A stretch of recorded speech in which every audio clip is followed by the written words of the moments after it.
Assalamualaikum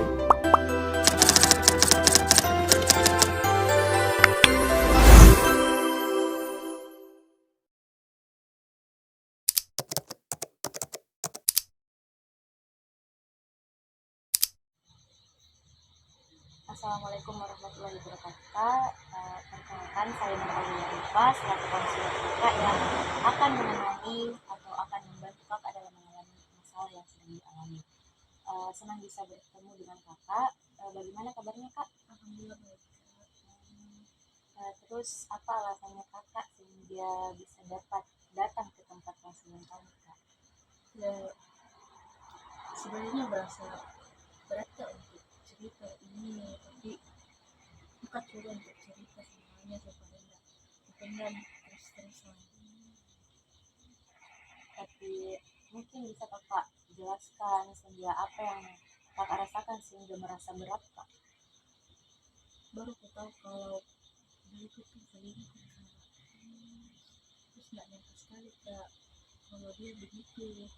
10 tahun bakal sama dia, merasa sangat hancur kakak. Yang aku tahu semua kepercayaan dia, saya ada artikel sama dia, udah nggak berarti sekali kak jadinya kak. Ngerti ya kak, itu pasti sangat menyakitkan. Itu langkah pertama yang sedang kakak lakukan itu bisa kita cerita, bisa kita luapkan apa yang kakak rasa. Terus bagaimana caranya kakak atau kenapa bisa tahu bahwasanya pacarnya bisa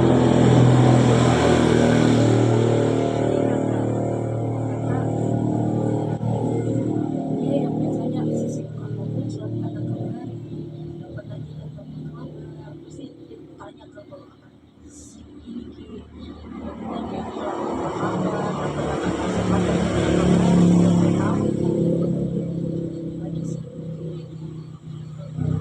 saat dalam menjalankan tugas dari sana ke Pak, saya tahu dia profesinya bagaimana. Pernah satu hari telepon dengan dia, pas saya telepon terus temannya bilang kalau dia sebut nama cewek, nama perempuan, siapa sih yang curiga, kenapa tiba-tiba dia sebut nama perempuan ini. terus bagaimana perasaan saat itu kak? Marah kak, kecewa kak sama dia, sedih sekali karena tidak bisa keluarkan semua kemarahan itu dia, jadi kepilih untuk pendam semuanya kak. Iya memang kak, itu sangat wajar sih memang untuk diri apalagi untuk perempuan. Itu tandanya kakak itu sudah merasakan emosional yang sangat dalam. Terus kakak ini sudah berani cerita atau berani meminta dukungan kepada orang lain kak, atau Belum kak, takut untuk cerita apalagi ke sahabat-sahabatku, takut untuk cerita semuanya kak, dan dari kepilih untuk pendam semuanya sendiri. memang kak sulit sekali memang untuk membuka diri, tapi kakak sudah lakukan hal besar yaitu dengan datang ke tempat konseling kami untuk cerita dan juga untuk bisa luapkan apa yang kakak rasakan.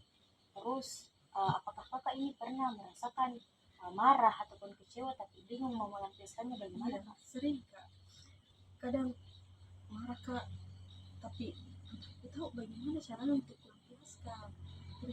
Cukup diam saja, takut kalau saya marah. Tapi itu memang sangat manusiawi kak. Di sini kakak bisa diajar bagaimana caranya melakukan hal secara sehat dan juga aman kak. Em, kita juga akan mencari tahu, akan menggali apa yang bisa kakak lakukan sehingga kakak ini bisa mentalnya bisa sehat kembali. Baik, terus bagaimana menurut kakak? Iya kak, belajar itu kak, tapi tak tahan semuanya sendiri.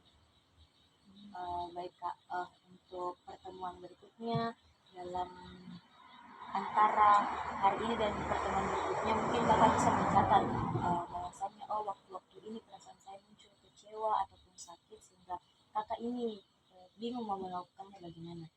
Iya kak, terima kasih sudah mau dengar cerita. Iya baik, sama-sama kak, sampai jumpa di pertemuan berikutnya.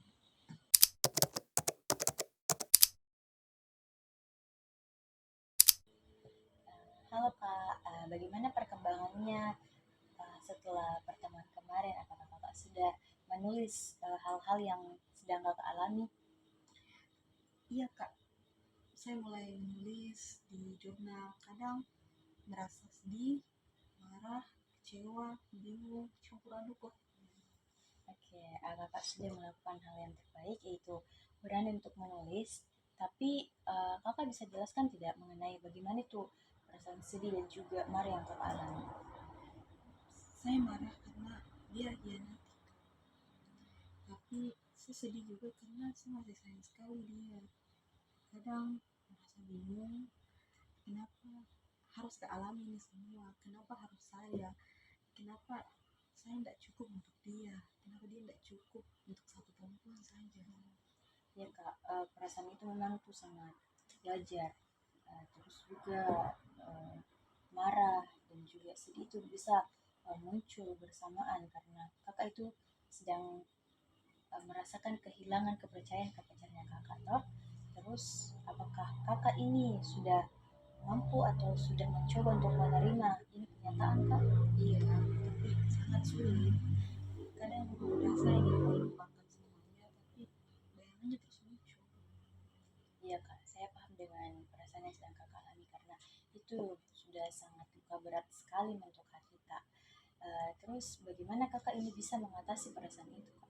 Biasanya saya diam dan menyendiri, tapi kadang saya juga menangis, kadang juga menghindari teman-teman karena takut mereka bosan denganku. Iya, memang kak, kita itu merasa tidak ingin merepotkan ke orang lain toh, karena juga tapi berbagi perasaan itu sangat penting kak supaya bisa mengurangi beban pikiran. Tapi apakah kakak ini punya teman dekat atau orang lain yang bisa kakak cerita ke dia mengenai perasaan kak? Ada beberapa teman dekat, tapi masih ragu kak untuk cerita banyak ke teman-teman. Ya kak, tapi itu kakak bisa mencoba untuk menceritakannya walaupun tidak menceritakan secara keseluruhan, setidaknya pikiran kakak itu sudah agak plong sedikit gitu. Bisa aku coba kak, tapi rasanya butuh cara supaya tidak terus-terusan terjebak dalam perasaan ini. Tapi bagus untuk minggu ini kakak itu bisa mulai uh, menangani emosi yang sedang kakak lakukan itu ketika muncul, dan juga bagaimana kakak itu bisa menghadapinya. Kita bisa memberikan kakak solusi dan kita akan bahas di pertemuan selanjutnya mengenai apa-apa saja yang bisa kakak lakukan. Terus kami juga akan menemukan atau kami itu akan membantu kakak menemukan cara-cara yang bisa kakak lakukan. Terima kasih kak, saya merasa lebih didengar dan dimengerti. Oke, baik kak. Sampai jumpa di pertemuan berikutnya.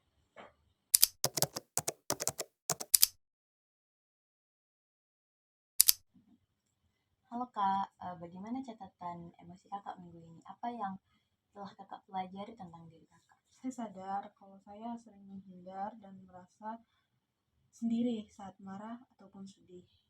Tapi saya juga mulai mencoba cerita ke teman dekat walau masih sulit. Ya kak, itu sudah menjadi langkah yang sangat besar.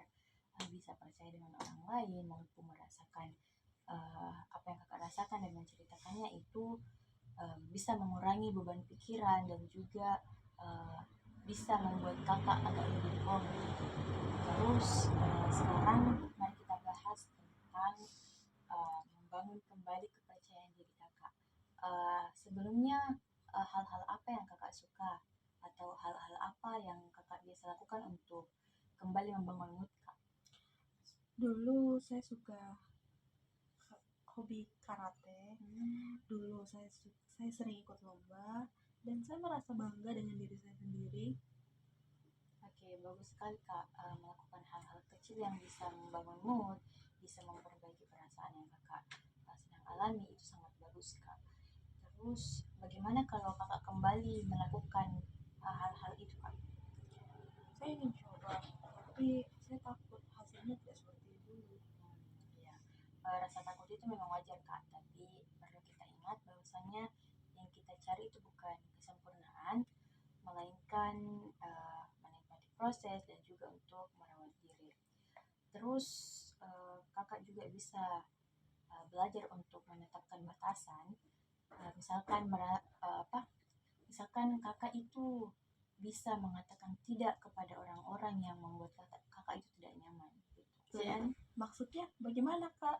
misalkan begini kak, kakak itu membuat batasan, terus kakak jika ada orang yang bisa minta tolong ataupun ada orang-orang yang membuat kakak itu merasa tidak nyaman, kakak itu mampu menolaknya dengan tegas bahwasanya kakak tidak bisa, kakak tidak boleh melakukan hal itu.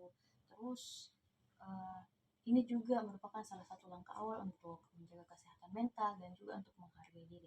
Terus bagaimana menurut kakak? Saya mengerti. Saya akan coba mulai belajar untuk itu. Oke. Bagus sekali kak. Selain itu, kakak coba lakukan aktivitas-aktivitas yang bisa membangun mood seperti latihan karate ataupun berolahraga, ataupun kakak bisa lakukan hal-hal yang kakak sukai untuk kembali membangun suasana hati yang bagus. Terus jangan lupa untuk latihan tarik nafas dalam-dalam supaya kakak itu lebih refleks dan juga bisa lebih plong gitu kak. Saya akan coba, Kak. Rasanya saya mulai ada harapan lagi. Oke, bagus sekali kak. Itu sangat bagus untuk langkah awal. Dan juga perlu kakak ingat bahwasanya proses ini itu butuh waktu dan juga butuh kesabaran. Kakak bisa melakukan langkah-langkah besar ke depannya dengan berani untuk menghadapi perasaan kakak. Untuk pertemuan selanjutnya kita bertemu di pekan depan ya kak. Iya, Kak.